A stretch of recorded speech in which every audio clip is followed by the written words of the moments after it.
It's Euro 2024 Groups A to C picks edition of the Premier League Gambling Podcast on the Sports Gambling Podcast Network is brought to you by Underdog Fantasy. You can win up to 100 times your entry with Underdog Fantasy Pick'em. Sign up with our code PLGP to claim your special pick and first-time deposit offer up to $250 in bonus cash. UnderdogFantasy.com, promo code PLGP.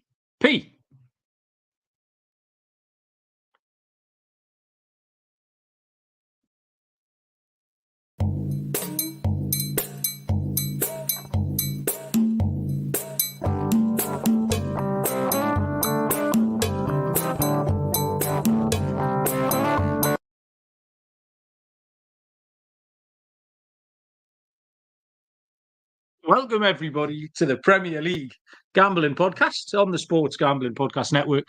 My name is Malcolm Bamford, coming to you from Newcastle upon Tyne in the northeast of England.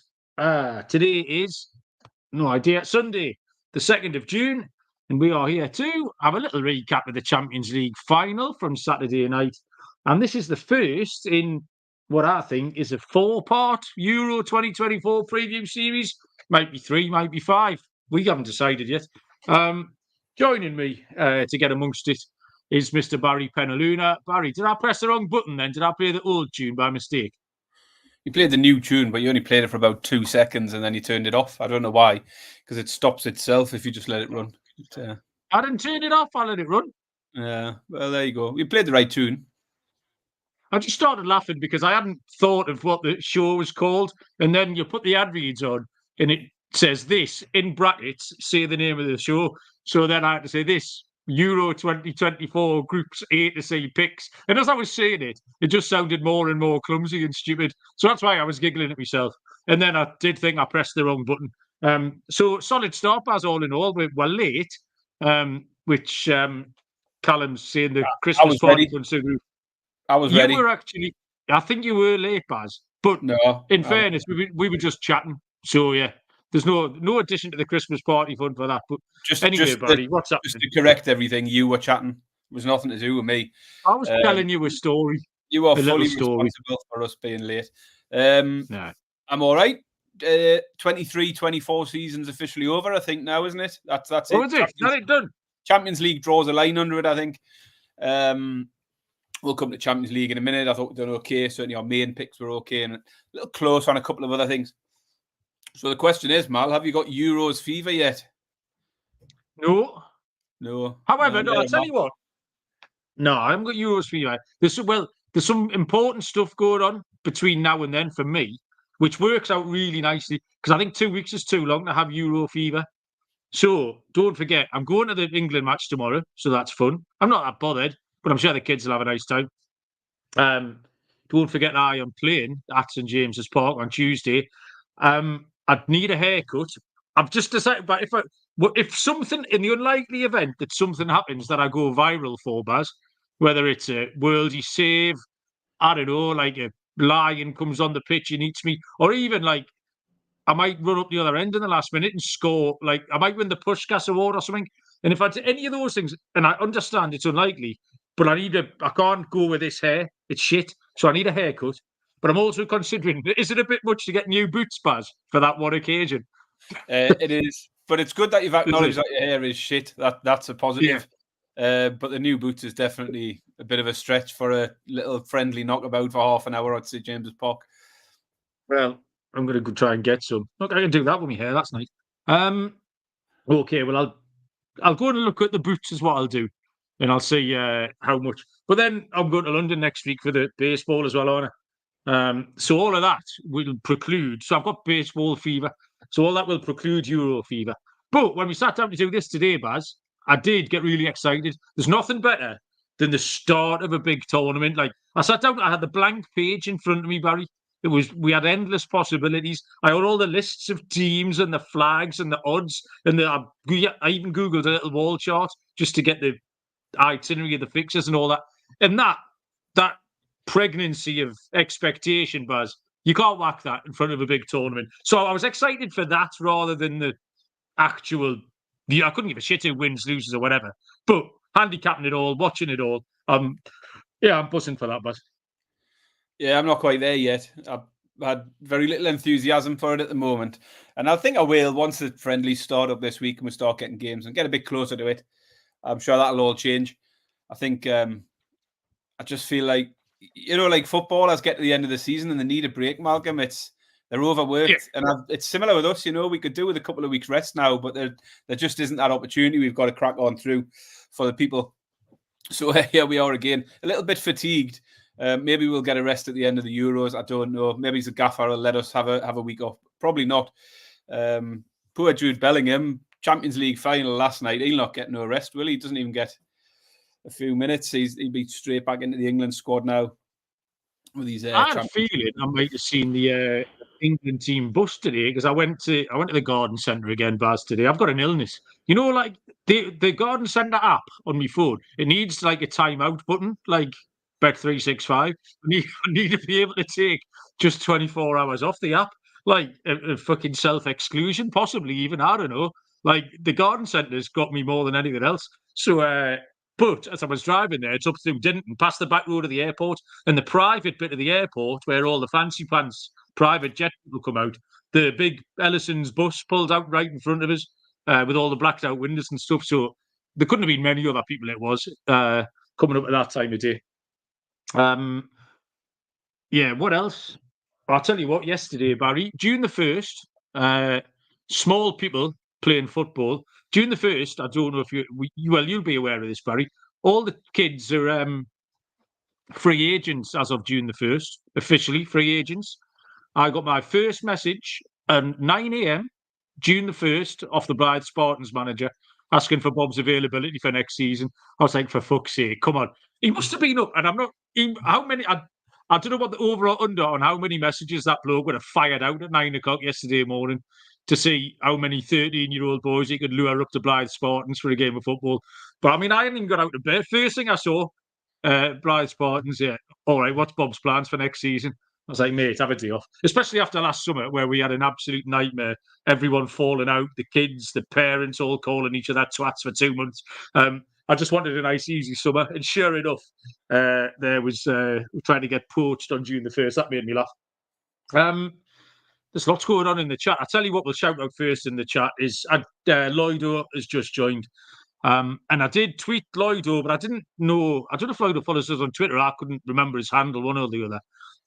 But I made sure of tweeting out Lloydo. Gave us in the live chat on Thursday night, Barry, City of Troy for the derby, and me and you both poo-pooed it pretty much. And I tell you what, it would have won pulling a car 3-1. Unbelievable price. So well done, Lloydo. I watched the build-up yesterday, Baz. I don't know if you watched it, if anyone else. And Francesca Cumani, the world's poshest bird, was doing the hosting. And she did the same thing as me. And the nearer the race came, the more and more she wanted City of Troy. She was completely out on it. And the more the buzz was, the more she watched it walk around the parade ring, the more the horse presented itself. And it just looked like, this is in 3 minutes' time, this horse is going to run away. Connor Droney points out that she's fit.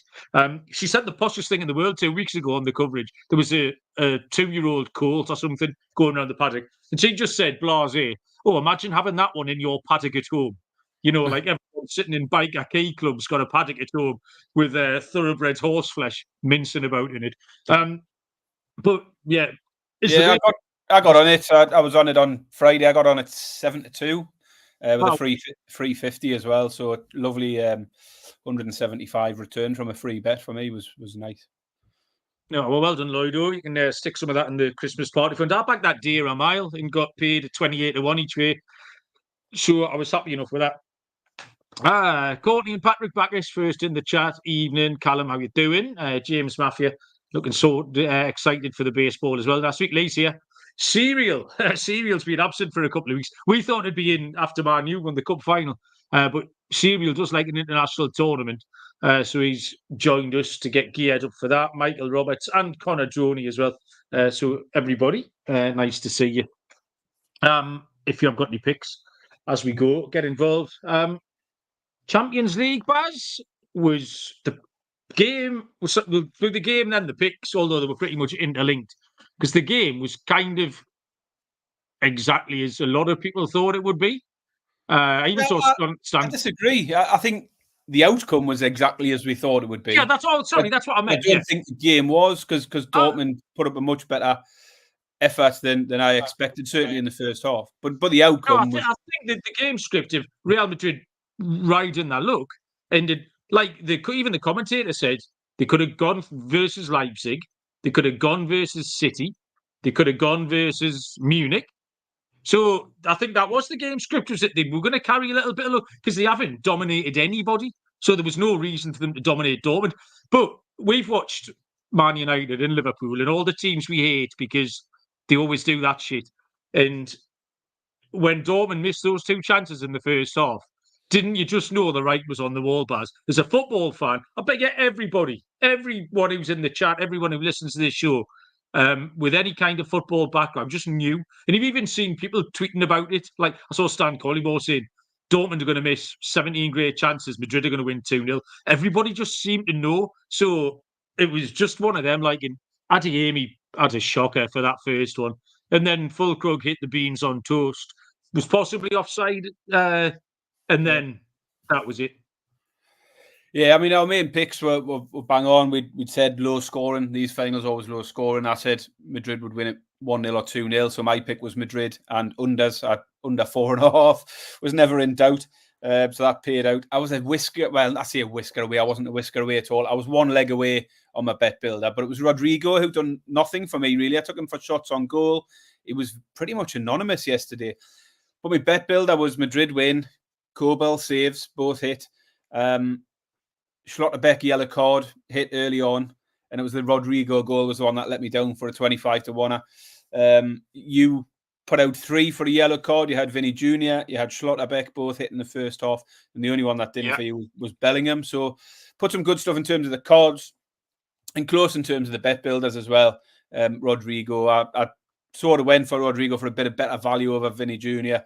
Had I gone for Vinicius, had I hit my bet builder because everything else came in, but Rodrigo let me down a little. But the main pick for me and my main bet for the night was Madrid and the unders, and that came in with ease, really. Yeah, see, under 2.5, and the both teams to score no. And I did give out, if you wanted to parlay them at 17-10, was a nice play. 2 of the 3 cards. So really, Bellingham just let me down for it was shots on target and a yellow card. He didn't do. I'm not saying he didn't do anything. Because I think if he'd lost the game, Bellingham might have got a little bit of stick for not doing anything. Because they win the game, you can kind of twist it into like he was really functional, like a really like in Marks and Spencer's Sean Longstaff. Do you know what I like? People will say you didn't say what Bellingham. He did all the ugly stuff, did all the running, the tackling, he did the niggly like. And you can say that because they won 2-0. Like people say about Longstaff when Newcastle win. Say, oh yeah, but he won that fucking corner. He got a toe in there. He never stopped running. He covered. And then we get beat. Everyone says Longstaff shite. If they got beat, Bellingham would have got some stick. But because they didn't. But he didn't contribute. Or he didn't do the glamorous stuff. And certainly the stuff that we needed for a bet. So yeah. I don't think he'll play tomorrow night. So Betty's very disappointed. That she can't go and watch her current crush Jude play football. But that's that. I mean, any other lines on this Champions League, Bass?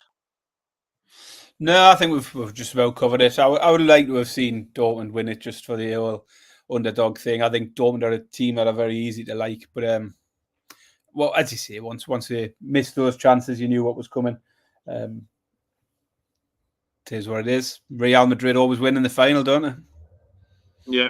And I mean, just think if that bloody referee against PSG, Bars, had done his job properly, we'd have got out of that group. And then if you do, all you've got to just think then is we'd have beat PSV in the next round. And then if we'd have just beat PSG twice more in the semi-finals, and then we could have won the Champions League last night. So sliding doors, Baz, isn't it? Absolute sliding doors. Right, Euro 2024 is how many days away? So 7 till next Sunday, 8, 9, 10, 11, 12, maybe 13, depends on how you count. I think everyone counts the same. So next Friday. So the plan is, right, I'll outline the plan. Groups A to C tonight. We'll then do Groups D, E and F this midweek. We'll do outrights and a Millie show next weekend or next Monday night. And then we'll do the pick show for the opening games. Opening games Friday night. So we'll do the Friday, Saturday, Sunday pick show. So that'll be the next 4 shows, I reckon, for the Euros tonight, covering groups A, B, and C.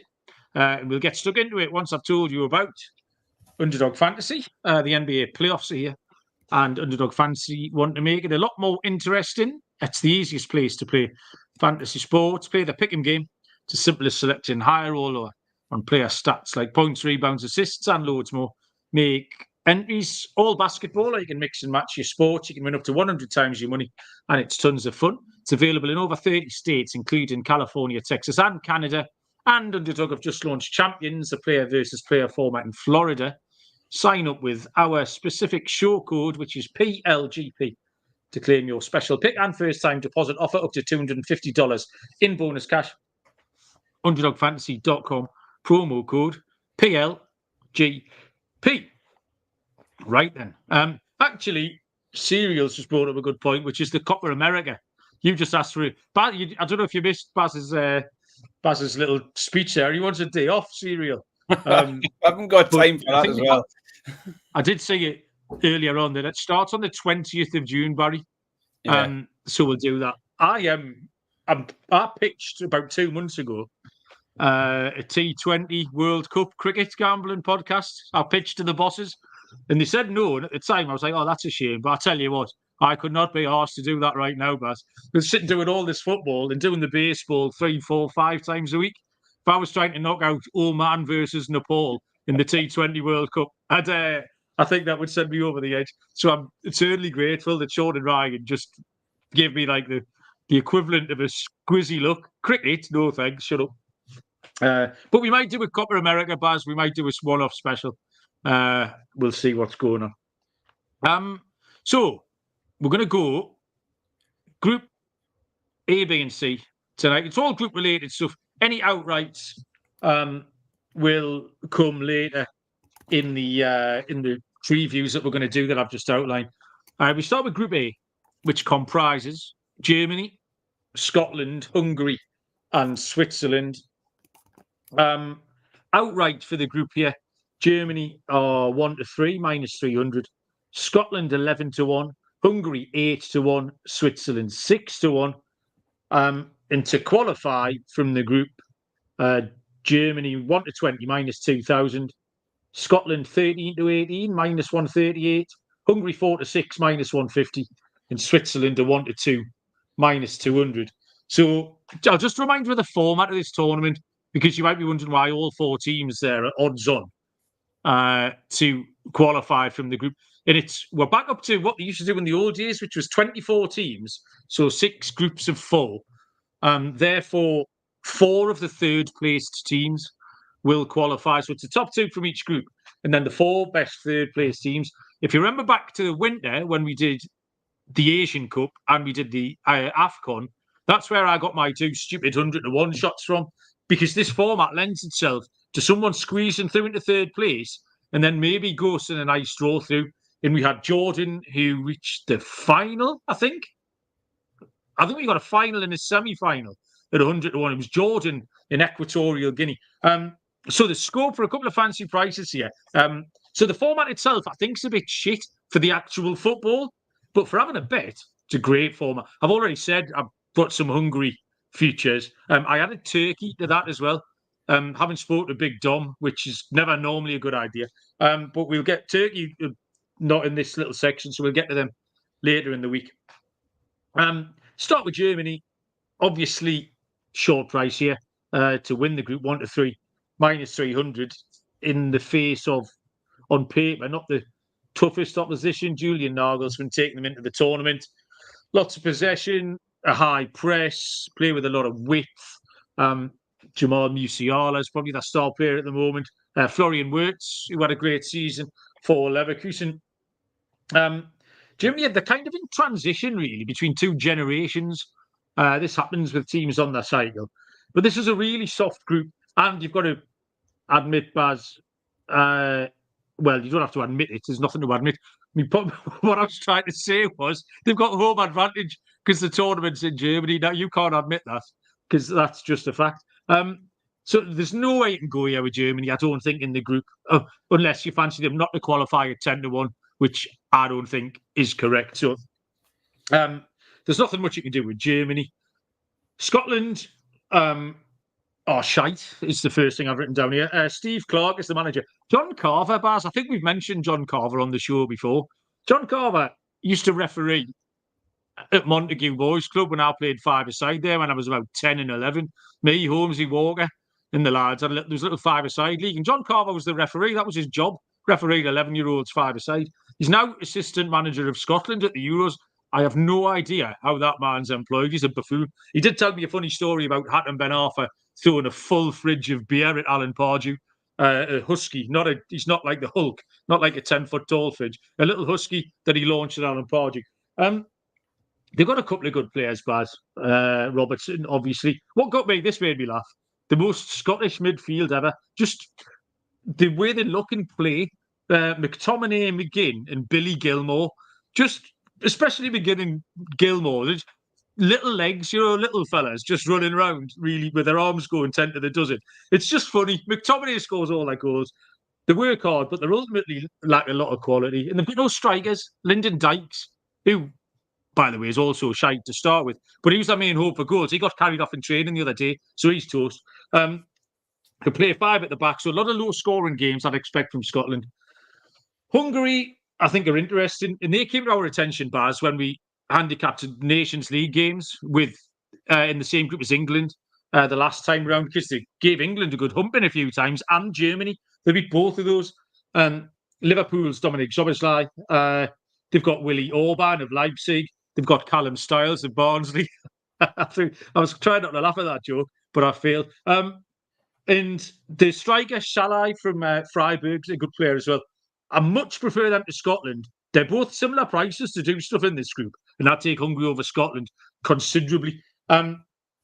So, and like I say, they will feature in my outright play. And then Switzerland rule out the group. They're very strong at the back. They've got three really good centre-backs, Akanji, we know, Elvedi, and Fabian Schär from Newcastle. And they build around that.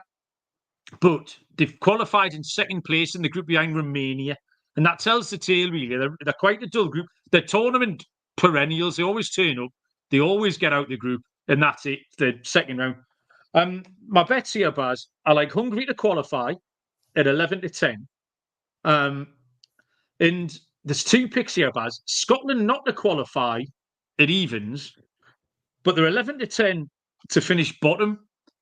So I think I prefer it basically at the same pick. I think there's not much in it. Do you know what I mean? That tenth of a point. I mean, where are you getting Hungary? Where are you getting Hungary to qualify at 11-10? No, they're not to qualify. That's not to qualify. You're right, like. Yeah, they're around 4-6. Yeah. Sorry, they're 10-11 not to qualify. Yeah. So Hungary to get out of the group at 4-6. Scotland not to qualify at evens or to finish bottom. And the other pick I like is, and it's not just mischief making, it's Scotland to finish on no points at 5-1, Barry, to lose all three games. Germany will beat them. That's the opening game. Switzerland, Hungary know their best chance of getting out of this group is to turn over Scotland. Switzerland will probably beat them. I can't see Scotland getting any goals. There's a really nice bet on Scotland to score under 3.5 tournament goals, but it's a little bit short. That's 4-6 as well. But I just think Scotland get rolls over, Baz. I just don't think they're very good. And because I'm sweet on Hungary, that made my mind up. So, yeah, Hungary qualify, Scotland don't. Scotland 0 points at 5-1. Yeah, I think I've got a better pick at a price that I'm really, really. I looked at it and I thought that can't be right, but it turns out it is. I mean, you've covered most of what I was going to say about each of the teams. I mean, Germany, host nation, don't have a good record. 40 years since the host nation won the tournament. They also haven't won lots of games coming into this. 4 of the last 12 wins. 4 wins in the last 12. But I think a lot of that poor form did come under Hansi Flick, and Nagelsmann's gotten playing a bit better. Recent form has shown some improvement. A couple of wins over France recently, a win over Netherlands in there as well. So there's an uptick in form, and as you say, at home, I certainly wouldn't bet against them qualifying. Like you, I don't see much from Scotland. They qualified really well. Lost just once away to Spain, was the only defeat in qualifying. But their form since has been really poor. They've got no win in the last 7 games. And like you, I just don't see where the goals are going to come from. I'm not sure who's going to score enough goals to give them a shout in this group. I love Hungary in this group as well. Unbeaten in qualifying. They've not lost a game since 2022. And you've mentioned back in 2022 when they topped the Nations League group ahead of England, ahead of Germany. So Hungary, for me, have been on an upwards trajectory for a while. I'm really surprised to see them behind Switzerland in the betting in this group. I think Hungary are the second best for me. And Switzerland, you mentioned, they get here every time and they get out of the group every time, but they don't go far beyond that. Finishing second behind Romania doesn't look great. They drew 5 of their 10 games in qualifying as well. They'll always keep games tight, really strong defensively, but another team who I think, like Scotland, will struggle to score at the other end. I think their top scorer in qualifying was Amdouni from Burnley, which doesn't bode well if you're relying on him. So for me, Hungary for me are definitely clear second favourites for the group. 4-6 Hungary are to qualify. But if you think Germany are definitely getting out of this group and you like Hungary to finish runners-up, 5-2 for them to finish in either order. That's Germany-Hungary top 2. Doesn't matter who finishes top. Because I think Hungary actually at 8-1 to win the group isn't a bad shout. But the pick for me is Germany and Hungary to finish top 2 at 5-2.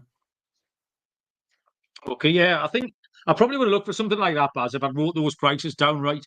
I was happy with me 11-10, and then obviously and then you realise now shortened up to 4-6 just because I can't read properly. The thing for me, I think the to qualify and not to qualify market is it was really hard for me to find a bet in any of these groups because of the fact loads of third places are going to qualify. It just makes it too short. A lot of those prices for teams to qualify. So I was looking more at teams to finish in the top 2. But yeah, Germany, Hungary, top 2, 5-2. I think is a great price. Michael points out that is the arse sniffer of the tournament. I think everyone in the chat on the back of my recommendation is now enjoying the work of Danny Minogue on BBC 3 at the moment. We tried not to get distracted after what can only be remembered as the naked attraction fiasco of October 2023. So we've left that behind, but all of a sudden, our eyes have been turned by Danny Minogue in the lesbian dating show. We'll move on to Group B. I'm right. Concentrate. Rhythm. RITHMM. If you're betting on NBA player props, you need to download Rhythm. Rhythm gives you a menu of the best player props for every single NBA playoff game, making it easy to go through and find the best props to put your money on in seconds. Rhythm's predictions are backed by over 3 years of data and a team of data scientists and quants that focus on fine-tuning the algorithm to give you the best shot at winning. Rhythm pairs its predictions with player prop graphs to help you feel even more confident about your DFS picks or your bets, whichever you're doing. Superstars all the way through to your bench players. Rhythm's got the best player prop lines, backed by AI data. Start a free 7-day trial and start winning your NBA player props with Rhythm, available wherever you get your reps. That is spelled RITHMM. Okay, Group B. This is the proverbial group of death. There's always a group of death, and this is it. It comprises Spain, Croatia, Italy, and Albania. How's your luck, Albania? Outright, Spain 4-5, -125. Italy 2-1. Croatia 9-2, +450. And Albania out at 25-1. And to emerge from the group, Spain 1-12, -1200. Croatia 1-3, -300. Italy 1-9, -900. Albania 11-4, +275. Baz, lead us off with the group of death. Yeah, it definitely is. It's an intriguing one. Serial's just mentioned 3 of the top 16 in the world. I've got it down here 3 of the top 8 in Europe. Was a stat I had here. So really challenging one to try and find a pick, first of all. Spain were really hot in qualifying. They dropped just one game, won 7 of their 8. And 6 of those were by 2-goal margin. So they were winning games comfortably throughout. They've had a couple of recent friendlies, a draw against Brazil and a defeat to Colombia. But I'm looking at a lot of these form lines and thinking, how much notice do you take to these recent friendlies that we've got? And just doesn't interest me. I don't think this Spain side are anywhere near. When you look at the lineup, it doesn't strike you as anywhere near the quality of the Spain side of sort of 10 years ago, 15 years ago. But they're still a very efficient side. They did win the Nations League, didn't they? And overcame a couple of the teams in this group to get that Nations League as well. Croatia, I struggle to get inspired by Croatia at the moment, but then I often underestimate Croatia, and they've got a history of doing very well in tournaments. But most of that does come in the World Cup. Not so good in the Euros. I don't think they've got past the quarters in the Euros, whereas World Cup, they've got more form for getting to finals, semi-finals, etc. Finished second behind Turkey. They failed to beat Wales twice. And the strength of Croatia is generally at the back. They only conceded 4 goals in the 8 games, but they weren't exactly full of goals. They scored 13 in the group stage. 5 of them came against Latvia. Scraped past Armenia 1-0 twice. So I don't think the qualifying campaign for Croatia really fills me with a huge amount of confidence in them. Italy also runners-up in qualifying, but that was in a group with England. And the England defeats for Italy were the only 2 they did have. They've won a couple of pointless friendlies recently, but that, again, doesn't affect anything here. They weren't up to much away from home, Italy, though, in qualifying. Malta were the only team they beat. They couldn't beat Macedonia away from home. They couldn't beat Ukraine. And Albania. Albania had a really good qualifying campaign to go out of that group ahead of Czech Republic and Poland, and losing just once in the 8 games as well. And another one really, really strong at the back. Conceded just 4 goals. But their form did peter out a little bit towards the end of that qualifying group. They started like a steam train, finished off with 2 draws against Faroe Islands and Moldova. And then they followed that up with a couple of defeats in friendlies against Sweden and Chile as well. I think Albania will have their work cut out here, despite having qualified really, really well in a strong group. I think they'll have their work cut out. Tough group to pick a winner from. I can see there being a lot of tight games in the group. I think any combination at the top is possible. I'm happy to stick a line through Albania. But I'm just going to take Spain to edge it. I think Spain are a fair price to top the group. They've got that recent form I mentioned. They beat Italy in the semi-finals of the Nation League. They went and beat Croatia in the final, albeit on penalties. And I think at 4-5, -125, I think Spain are an all right price. I think Spain are the best side, and a side who've got the better form and a bit more reliable. I'll take Spain to win the group at 4-5. There's a lot of question marks here. There's things that like people are commenting, and you mentioned that Croatia always find a way when you don't fancy them. And I feel the same about them again. You don't want to get bitten on the arse by it again. Spain is quite a young squad. Gavi's missing, that's important. Rodri anchors their midfield.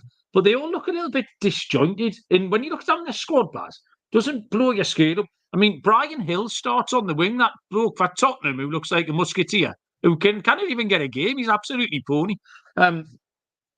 Jose Perez, by the way, Jose Perez, Mikel Merino and Josina were all in the squad. It's like watching, just need Shola Amiobi up top and Sammy Amiobi playing wide left. And you've got Rafa Benitez as front 5 from 7 years ago. I mean, Perez is great for a back heel away at West Brom, but for a Euro 2024 squad, I'm not so sure. So I just can't take Spain. I didn't want to take anyone, basically. Croatia experienced that midfield, Modric, Brozovic, Kovacic. But again, it's just unspectacular. I don't want to bet them, basically, but I don't want to fade them either, so I'm happy to pass on them. Italy, the defending champs. You expect them to find a way as well, but you looked at the whole squad, even where they play, and you say, yeah, he's okay, he's okay, he's okay. But they've got no real star power, the Italians, and I don't know what to do with them. Albania were really good in qualifying, but they beat the Czech Republic and Poland. which is a different level. They would have looked forward to this tournament, and then they got this group. They only conceded 4 goals in qualifying, by the way, Albania. They're going to be a tough out for somebody. But they will need to win a game to get out the group, and I'm not sure they can. So, my pick is, it's 2 picks, Baz, which is fine, because the idea is we're going to profit. And it's Croatia not to make it out the group, Croatia not to qualify, 12-5, plus 240. And I'm going to back Italy not to qualify at 5-1. So if Italy qualify at the expense of Croatia, that obviously knocks that price down to 7-5 plus 140. So I'm taking profit for one of those 2 not to qualify. I started off looking at something like that because I do think there could be a potential for a load of draws here. And if there is, exactly, then the points aren't going to be enough to get them that 3rd place qualifying. So I think it definitely has got potential, this one, to be a group where 3rd place just doesn't get enough points. So I don't mind those as an option at all. Yeah, I mean, it's likely 4 points will get you through. If you get 4 points, you'll be unlucky not to make it out the group. 3 points, I'm just, again, thinking back to AFCON in Asia, 3 points got a couple of teams out the group. But yeah, if these all cancel each other out, then absolutely, you could be sitting on 3 points and not make it out. So yeah, I think backing both of those not to make it out the group. And the other bet is, I think Albania have got a point in them. 1 draw. They're going to nick a draw off someone. Albania to finish on 1 point exactly is 11-5 plus 220. So they'll like I say, they don't concede many goals. So if one team lays an egg in one game, Albania can nick a 0-0 or a 1-1. Absolutely. So Albania can get a point in that one. Okay, this is going very well, Baz. I'm having a lovely time. Group C features England. Come on, England. I'm going to see tomorrow. England, Denmark, Serbia, and Slovenia. Outright, England are 2-5, minus 250. Denmark, second in at 4-1. Serbia 8-1. Slovenia 10-1. And to make it out the group, England 1-20, minus 2,000. Denmark 1-3, minus 300. Serbia 4-7, minus 175, and Slovenia 5-4, plus 125. England's squad on paper looks fantastic, particularly the front half of the pitch. Kane, Bellingham, Foden, Saka, Declan Rice. It's the back half where there's a lot of question marks, a lot of injuries. Struggling to find a fit left back at the moment. Stones came back late, wasn't in great form. Maguire still kicking around. There's no value in any picks here in terms of a group, unless you want to take them maybe to get 9 points. But they're all quite short prices. Unless you wanted to parlay them. And we might do that when we get to the end of the second preview of the groups. There might be a group parlay that you can throw England in. But they do look fairly strong here to win this group. It's hard to make a case against them. Denmark, the manager, Kasper Hjulmand, he loves a good tactical tweak. He never plays the same system twice. He's always fannying about with the team. However, it's all ends up boring as hell, whatever he does. He's really incredibly dull, Denmark. You'll know Rasmus Højlund from Man United. And they've got a couple of good high pedigree centre-backs. Kjær from AC Milan. Simon Kjær. And Christensen, ex-Chelsea, now at Barcelona. Denmark will need to go and win a game to get out of this group. They'll be targeting the Slovenia game, possibly. Serbia, we've got some good players. Tadic, Lukic from Fulham, Milinkovic-Savic, Kostic, all players that you know. I prefer Serbia to Denmark. Serbia are twice the price to win the group and twice the price to get out of it. I do prefer Serbia to Denmark. Mitrovic is still their danger man up top. He scored 39 goals in 43 games this year for club and country before you start telling me that 4 goals away at Al Hilal and then another 3 away at the Faroe Islands doesn't count, Baz. I'm not buying it. Listen, he's sticking the ball in the onion bag, Baz. Slovenia, good old-fashioned 4-4-2 with a big lad and a little lad up top. So the big lad's Sporer, but the little kid is Benjamin Sesko, this 20-year-old. who everyone's been linked with. Newcastle been linked with him. Every top European team's been linked with Benjamin Sesko. So it's interesting to see how he goes. He scored 5 in 9 in qualifying. They'll play a low block and counter. Slovenia will just be looking again to pick up one win to see what they can do. They finished behind Denmark in the group, qualifying group, but only on head-to-head record. So there's not much in it between Denmark and Slovenia at all. I do like them, but I just want a little bit bigger than 5-4 for them to qualify. If there was 7-4, 2-1 to get out the group, I would take it, but they're not. So here's the pick. If you're going to give England 3 wins, that leaves the other teams 2 games each to get 4 points. And I think Denmark might struggle to get that. I don't know if they've got a win in a draw in them, Denmark. Denmark not to qualify is 9-4 plus 225. I think that's a great bet. And completely different to Scotland, where I shouted up Scotland before. There were evens not to qualify and 11-10 to finish bottom. Basically the same price. Denmark are 9-4 not to qualify and 8-1 to finish bottom. They're 4 times the price. So I'll have a little saver on Denmark to finish bottom. They could easily end up on 1 or 2 points. It might be a goal difference thing. So yeah, it's a big fade to Denmark, Pat. Yeah, I love that. Denmark finishing bottom of the group at 8-1. Because I think beyond England, and I do think England will top the group comfortably, I think it's wide open between the other 3. I don't think there's a massive gulf between any of them. And they could finish in any order. So I don't mind that at all. You mentioned Denmark only just topped the group. They did beat Slovenia in Denmark in the qualifying, but only by a single goal, a 2-1 win. And then Slovenia got the draw against them over at their place. Slovenia, a couple of friendly wins again. How much weight you give to the wins over Portugal and USA. They also got recent form of getting points off Serbia. They got a draw off Serbia in the Nations League not that long ago. So they can definitely compete with Denmark and Serbia. I can see Slovenia getting some points and definitely making a challenge at getting out of the group. I'm similar to you. I'm not big on Denmark. They've got defeats in there. Kazakhstan, Northern Ireland in qualifying. They're going to be heavily reliant on Højlund. And I think they'll have to get off to a winning start. Slovenia is the vital one opening game for them. I think with England coming up next, they'll have to get a win. If they don't get that win against Slovenia, I think they're in big trouble. Serbia, runners-up in their group to Hungary. They lost both games to Hungary. Definitely drew the short straw, I think, Serbia, in terms of getting England first. I don't think either of these teams would have wanted to kick off with England as the first game, so they're likely to be playing catch-up. But as I say, I don't see a huge gulf between them. You've mentioned Mitrovic, they've got Mitrovic, Vlahovic, Tadic, some good players in there. But I was a little bit concerned about the fact Mitrovic and Milinkovic-Savic, 2 of their star players, have been plying their trade in the fields of Saudi Arabia. Like we say, goals against Sheffield United didn't count in the Premier League. Goals against Al-Ettifaq definitely don't count. But Mitrovic, we know he's a good striker. He'll get goals for them. They have got goals in them.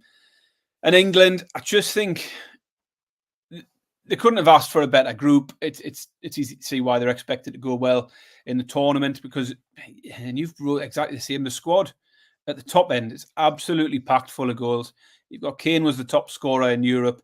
But then across the squad, you look at how many goals: Watkins, Bellingham, Palmer, Saka, Gordon, Foden. There's just goals everywhere you look. But it's whether they can get that right balance and get things right at the other end. Left back's definitely a concern. Harry Maguire will likely start, I'm assuming, alongside Stones, will he? Definitely defensively is a bit more of a concern. So it's whether they can get it right over the tournament, but I just don't see them having any problem in this group. And I think the points for them, the price for them to get 9 points here is decent. It's the bet I've gone for. Rose-tinted glasses on. England win all 3 games in the group. And I think what helps that is the fact that they play, the bookies' weakest team is Slovenia, and they play them in the 3rd game.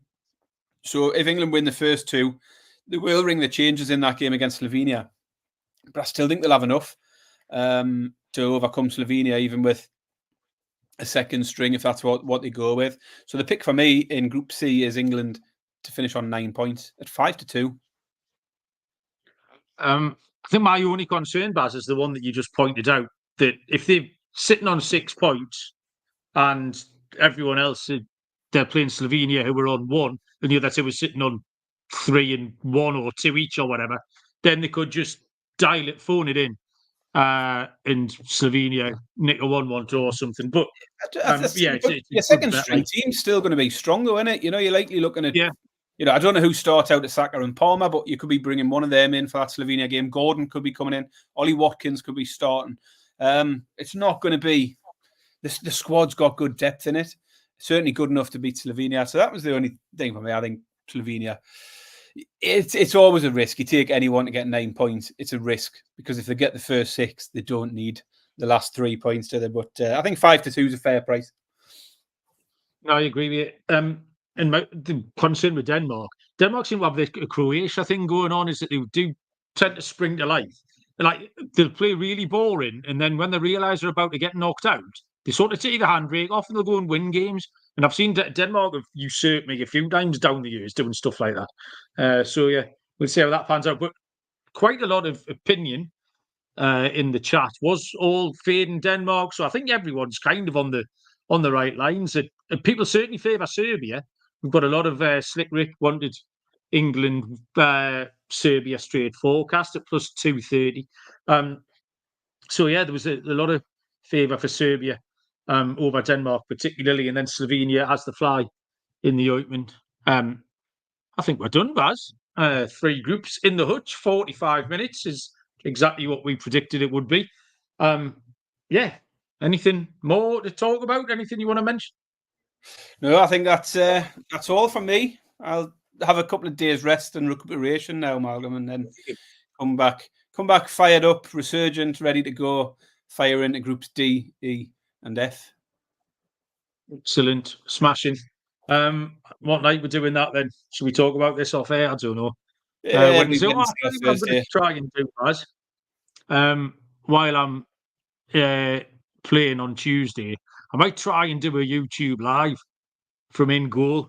Like, if we get a corner, like if our team gets a corner up the other end, I'll stick my phone down my sock, right?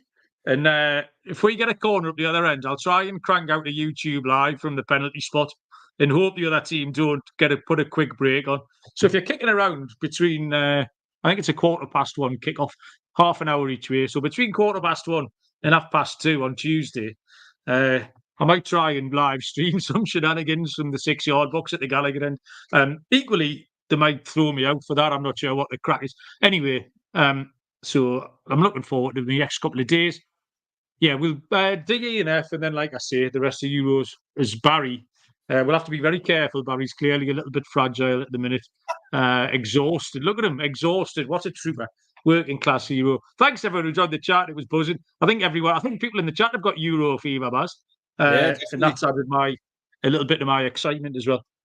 We'll be back later in the week. And until then, we will see you down the road. Cheers.